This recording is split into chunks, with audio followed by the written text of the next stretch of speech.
কতটা কঠিন একজন পুরুষের আল্লাহর ওলি হতে যতটা পথ অবলম্বন করতে হয়, যতগুলো ফ্যাক্ট তাকে পেরিয়ে উঠতে হয়, ততটাই সহজ হলো একজন নারীর আল্লাহওয়ালা হওয়াতে। কোনো বাধা বেশি থাকে না, কাজও কম, তার শিডিউলও কম। তার জন্য আল্লাহ পাক রব্বুল আলামিনের নৈকট্য লাভ করা খুবই একেবারে সহজ। এই জন্য অতি তাড়াতাড়ি একজন মহিলা আল্লাহর ওলি হতে পারেন। এই জন্য আল্লাহ রাসূল সাল্লাল্লাহু আলাইহি ওয়াসাল্লাম যখন কোনো ভ্রমণে বের হতেন, যখন কোনো সফরে বাহির হয়ে যেতেন, তার বিবিদের কাছ থেকে দোয়া চাইতেন, ও বিবিরা সফরে যাইতেছি দোয়া করিও। তার মেয়ের নিকটে যাইতেন, ও মা সফরে যাইতেছি দোয়া করিও। আল্লাহর নবী এই জন্যই মা এবং মেয়েদের কাছে, বোনদের কাছে বেশি বেশি করে দোয়া চাইতেন। এই জন্য একজন মহিলার আল্লাহওয়ালা হওয়া যতটা সহজ, ততটাই কঠিন হলো একজন পুরুষের আল্লাহওয়ালা হওয়া।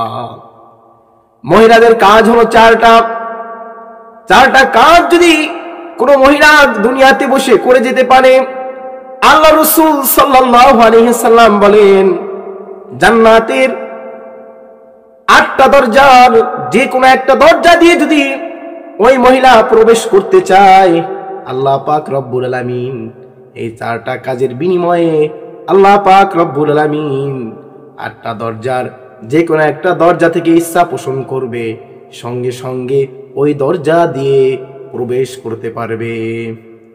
মহিলাদের 5টা জিনিস হলো দায়নি ফরজ। এই 5টা দায়নি ফরজকে আগলে রাখতে হবে, আঁকড়ে ধরতে হবে। তার 1 নাম্বার, সব অবস্থায় ঈমানের হালতে থাকতে হবে। প্রথম নাম্বার দায়নি ফরজ হচ্ছে মহিলাদের জন্য সব অবস্থায় ঈমানের হালতে থাকতে হবে। 2 নম্বরে একজন মায়ের, একজন বোনের সব সময়ের জন্য তার যে সতর আছে এই সতরগুলো ঢেকে রাখতে হবে। কারো সামনে সম্মুখে এগুলো অবলম্বন করা যাবে না, খুলে রাখা যাবে না। এগুলো হলো দায়মি ফরজ। নাম্বার 3, পর্দা করতে হবে।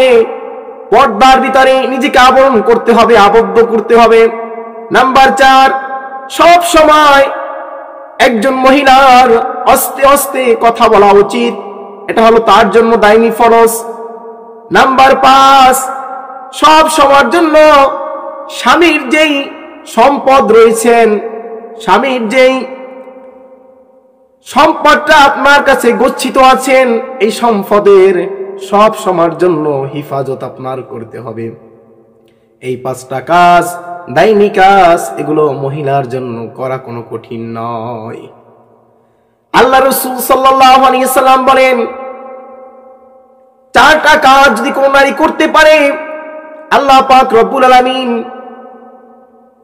যে 8টা জান্নাত তৈরি করেছেন, সে জান্নাতের যে কোনো দরজা দিয়ে যদি ওই নারী চায় প্রবেশ করতে, আল্লাহ সঙ্গে সঙ্গে তাকে যে কোনো দরজা থেকে ঢুকাইয়া দিবে।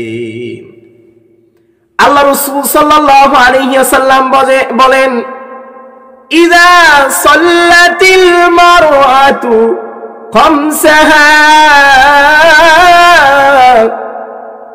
আল্লাহ রাসূল সাল্লাল্লাহু আলাইহি ওয়াসাল্লাম বলেন, একজন মহিলা যদি আল্লাহ পাক রব্বুল আলামিন নির্দিষ্ট করে 5 ওয়াক্ত নামাজকে ফরজ করে দিয়েছেন, এই 5 ওয়াক্ত নামাজ যদি একজন মহিলা আদায় করে, তাহলে আল্লাহ পাক রব্বুল আলামিনের হক আদায় করা হয়ে যাবে। 4টা কাজের প্রথম নাম্বার কাজ হচ্ছে তাকে 5 ওয়াক্ত সালাত আদায় করতে হবে।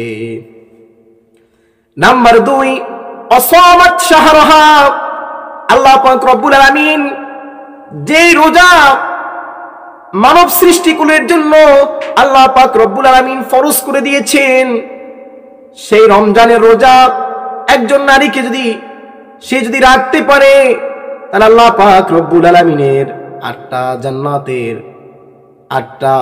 জান্নাতের যে দরজাগুলো আছে, সে যেটা দিয়ে চায়, মনে চায় প্রবেশ করতে, সেটা দিয়ে সে প্রবেশ করতে পারবে।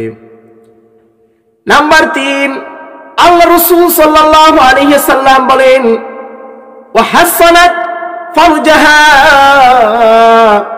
একজন নারীর একটা হিফাজত আছে, অঙ্গ আছে, এই অঙ্গের যে হিফাজত করতে পারবে, যৌবনের যে হিফাজত করতে পারবে, আল্লাহ পাক রব্বুল আলামিন তাকে জান্নাতের ভিতরে প্রবেশ করাবেন।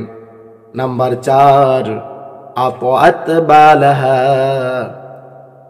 আল্লাহ রাসূল সাল্লাল্লাহু আলাইহি সাল্লাম বলেন আতাআত বালাহা, যদি সে স্বামীর হুকুম মানে, স্বামীর কথা মতো চলাফেরা করে, আল্লাহ পাক রব্বুল আলামিন যে জান্নাত তৈরি করেছেন, এই জান্নাতের 8টা দরজার যে কোনো একটা দরজা দিয়ে প্রবেশ করতে পারবেন।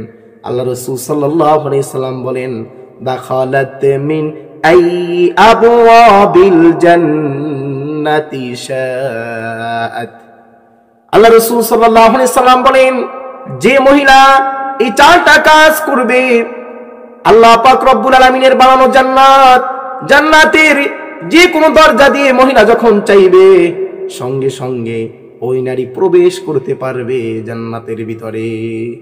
এই জন্য যতটা সহজ একজন মহিলার আল্লাহওয়ালা হওয়ার জন্য, ততটাই কঠিন হলো একজন পুরুষের আল্লাহওয়ালা হওয়ার জন্য।